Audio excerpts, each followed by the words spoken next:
at this moment that he knew he fucked up.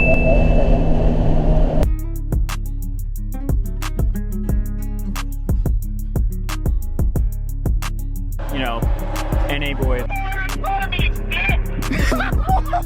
Oh my gosh! No more. But from me and Kubo, we'd like to say, cheers to your brother, your mom! I just plugged in this OBD2 scanner and had the engine codes get read. So I'm looking at it on my phone here. Looks like it's a VTEC system failure. What's nice about this app is it kind of gives you suggestions on what needs to be done. So replace engine oil, replace engine variable valve timing solenoid, replace engine variable valve timing oil pressure switch.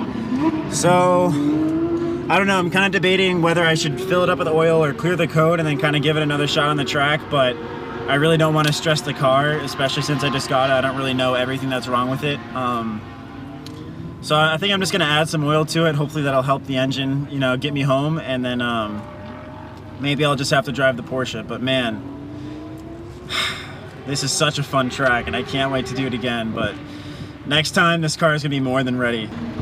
Looking at the engine now, seems to be running a little rough. Let's see, VTEC solenoid's right here. Doesn't seem like there's any oil leaking, but oh, maybe there's a little bit of residue, but I can't tell if that's new or not. It looks a little old. We'll have to take a better look at this when I get home. And looks like I'm making a video on replacing the VTEC solenoid or fixing this issue, because this is just a bummer, man. First track day out and check engine light pops on. It's the curse of the E36, I swear. It's getting back at me. It's jealous. It wanted to be out here today. The Integra took the cake. And she's cursed. Really? It's very long time. So after looking into it a little more, it looks like I'm having oil pressure issues. I'm gonna have to probably drop a couple stacks of cash into this thing, unfortunately. So it looks like engine rebuilding is going to come a lot sooner than I anticipated. A lot of people are saying that it could be my bearings, or if they're not gapped properly, it could contribute to my oil pressure having issues. Also my piston rings, my car is burning a lot of oil on the track and definitely could have contributed to offsetting my oil pressure a little bit. Hopefully I'm going to get a second run on the track. My GoPro battery is getting low. But yeah, unfortunate way to end the day at Dakota, but you learn something new every time, and I definitely learned a lot today. And I'll tell you what though, this car rips on Coda. As a front wheel drive chassis, I was talking to one of the instructors and they were saying this is definitely a good course for front wheel drive cars, which is great. On the S's, I definitely improved. On the hairpins, I definitely improved, and I am just so glad that I got this experience and definitely got to learn as much as I did. I just feel like today is going to make me a lot better of a driver, and definitely taught me something about my engine.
Alrighty, so I just got off my last lap of the day in my dad's Ford GTS, and man, oh man, was that that was the best run ever. Just wanted to say a special thank you to my instructor Jeff and Circuit of the Americas for having this event hosted for everyone. I had a blast and I learned a ton. Christian learned a ton too. Don't forget to like, comment, subscribe. Thank you so much for watching, guys, and following along with me on my first track day experience. It was definitely something to see, and I'm very happy I did it. Catch you guys next time. Videos every Monday. I'll see you all next time. Peace.